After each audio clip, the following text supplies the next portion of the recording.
We are Heilung.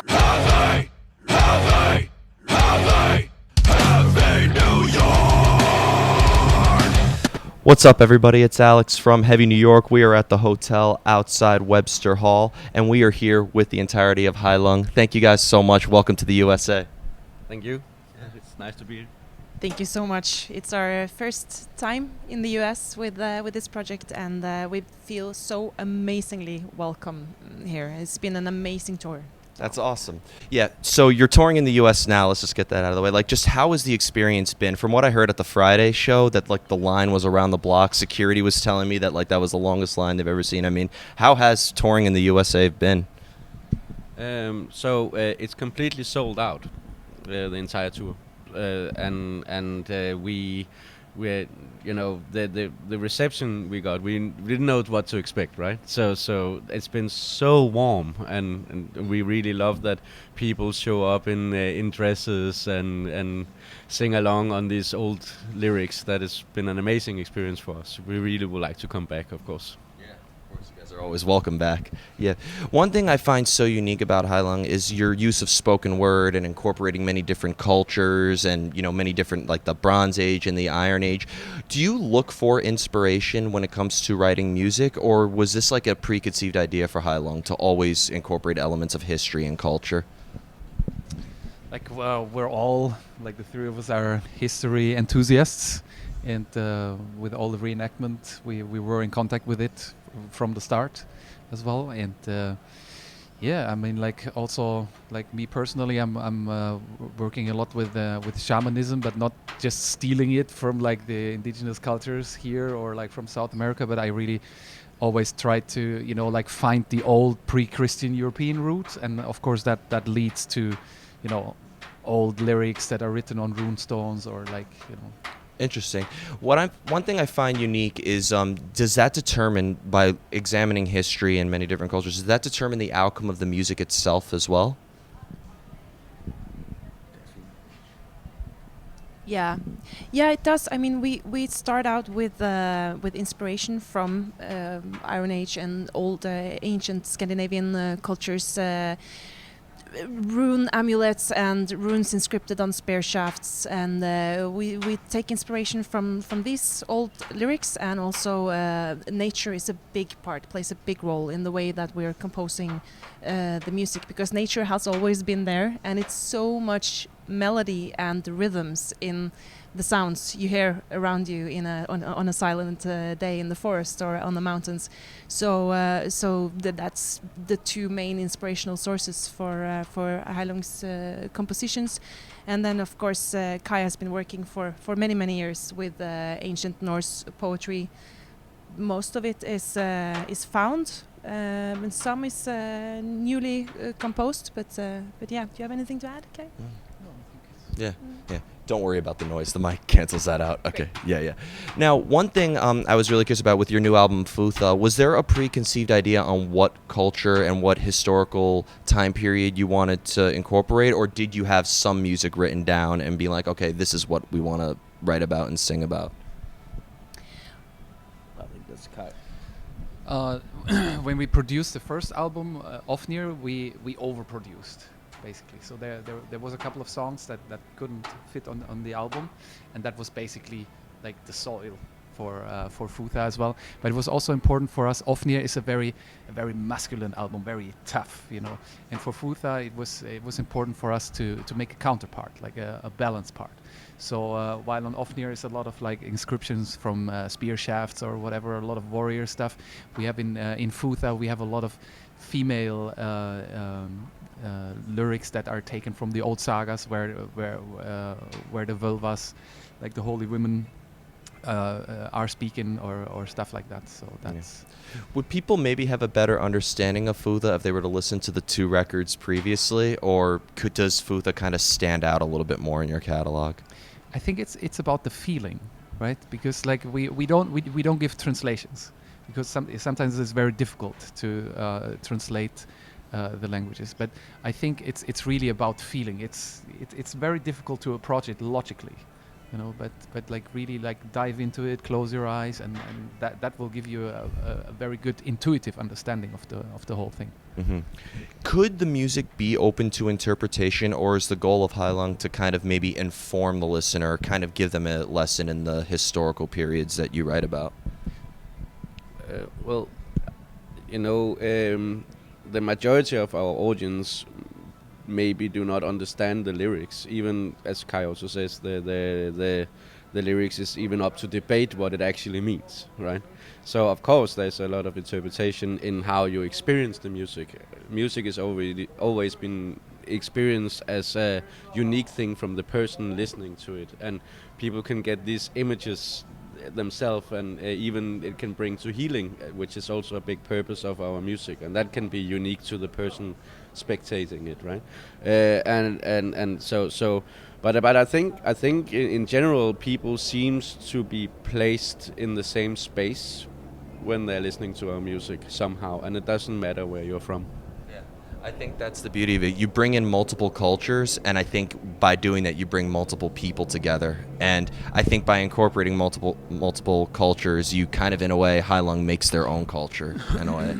Now, one thing I find unique is, you know, even though I wasn't at the show Friday, I've seen thousands of videos of it on social media and everybody posting. It seems like watching you live is going to be a very different experience than simply listening to the album. But is there maybe a similar energy or a similar creative process into your live performances as you are when you're songwriting?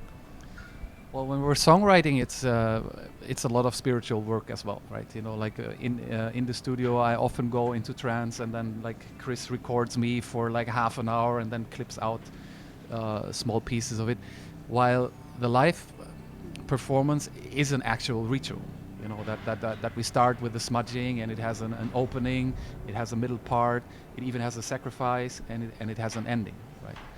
So it's kind of there as well in the album, but when we are on stage, it's much more. You can experience it much deeper. Yeah. How to say? Because like when you listen to the album, you only have the acoustics.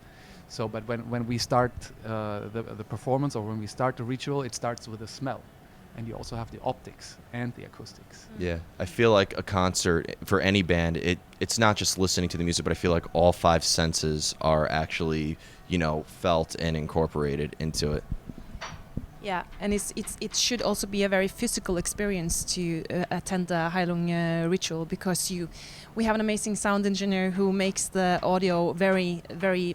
You can feel the beating of the drums. It's not only something you hear, but it's also a physical experience.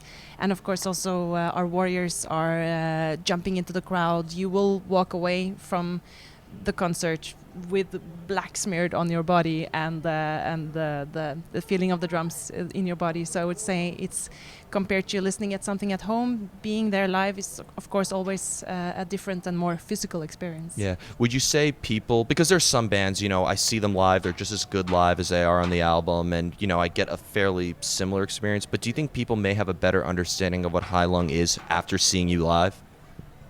Yeah, definitely. Yeah, for sure. Yeah. Now, the way that you present yourselves on stage is just truly remarkable. Again, the visual aesthetic, I think, is just as unique as the sonic aesthetic. When you're on stage, are you portraying a character that is outside of who you are, or is this ritual maybe an extension of who you are personally? I would say it's both. What I wear on stage, I exclusively wear it for rituals. So I never wear it just, you know, for a party or whatever. And that also leads to the point that the moment I get into it, the moment I get the body paint on and the fringes and everything, it changes me. It turns me into someone else, which is kind of me as well, but at the same time it's not. Mm-hmm. And that I kind of asked this before, but like, do you think you kind of go into that same mode when you get into songwriting mode? Because I feel like when you're in a studio, you know, everything is very dictated, everything is kind of placed together. But we always record at our own studio. That we build ourselves for the purpose of our music, to actually create a framework that is, you know, not the typical on the clock recording schedule and stuff. So that is our bubble. So we consider our studio as the bubble where we create, and there we can go freely into to whatever mood we wish to. When we are on stage, that is where we break that bubble and let people in. And I also want to say for the live shows, it's not only the band on stage that is creating the atmosphere. Everyone in the room, including the audience and the guy that's standing in the door, everyone is making that evening what it is, and that is unique every time, right?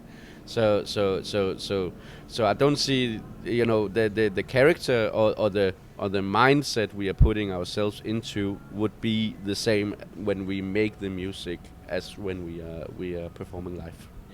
You know, it kind of reminds me, I don't know if you heard of the industrial artist Arthur and Punisher, but he builds all of his own equipment. So every instrument he brings on stage, he's a one guy, and he just has all these, builds his own console and everything. So all the everything is from him. So I feel like Heilung has a similar aesthetic into what you do. Now, one thing, I've always thought that your music was also very experimental. Like, I feel like if you look at the periodic table of metal and rock subgenres, I can't place you guys anywhere. There's folk, there's traditional music, there's industrial incorporated in it. I think it's, when it comes to making music, it has to be easy to also experiment with your sound and try new things as well, right? Well, we made our own genre, so we call it amplified history. And that is literally, if you take a history book and put it into a metal amplifier or whatever amplifier, that is what you would get. Mm. And also, I also think it's very interesting to work with that, with the tribal aspects of the music. So, for as long as people were existing on the planet and being able to hit two rocks together or hit a piece of wood on a rock or whatever, they've been creating a rhythmic, suggestive, suggerna, what's the word for that? Yeah. So you get into this trance-like state of mind with something that is repeating itself in the rhythmic for a long time. And that's also what is amazingly interesting to work with in a modern music aspect, because of course trance and techno has been working with these elements for many years now, but to incorporate it in as you say, a tribal or more folkish scenery is very effective on us as well as the audience. So we're totally flipping out as well as the audience when we're on stage with this, because it is definitely putting us in a trance-like state of mind, which is a lovely place to be, and we lose ourselves in it. Yeah. Yeah, I also think they like you can take it even further. So humans have from early times always been imitating nature, right? Whether you are placing buildings in accordance to some stars, or you are placing yourself in cover on a mountainside or whatever, everything has to work somehow together with nature. And of course, a lot of that in music can be traced to actually imitate nature. And that is certainly also what we're doing. Many times the sounds we're starting from is an actual nature sound that we have recorded, and then we play or imitate that particular natural element, or even go with animalistic sounds and imitate this. And I think that resonates deeply with any person on the planet, because we all derive from a situation like that. Would you say, though, would you consider human nature to be a completely different type of nature than the nature that's around us, or are we as humans nature? One of my favorite artists is Jackson Pollock, and he said, "I am nature." So I was curious if maybe like just the nature of humanity is also something that kind of plays a role into how you look at nature around you. I totally agree. They are like in old languages, like in really old language, there's not even the split concept isn't there, like human nature. They see it as one, right? And like I see it like that as well, like that we as people, we are a part of nature, and like as such we also behave, right? If we want or not. Yeah, it seems like you take inspiration, and I use the term inspiration for lack of better words, but it almost seems like energy comes from both externally and internally for you guys, right? Yeah, for sure. And I have 2 more questions for you. Here comes the most difficult question I've asked every artist in every interview. It's always the hardest. I want all 3 of you to elaborate, because I've noticed in Futha you have songs that are 10 minutes. I think there's one song that's like 4.5 minutes. So how do you know, in the eyes of Heilung, how do you know when a song is done? You first. Well, if it hadn't been for Maria, Kai and I would still sit and nerd the first album. No, music is never done. So when you make an album or a song, you eventually has to stop at one time, because it's the same as an image of where you are at that given time in your life, and that image will stay like that. But of course, when that song is done, you as a person or a human will keep on developing further down the line, and you will always go back, oh, maybe I could have done something better.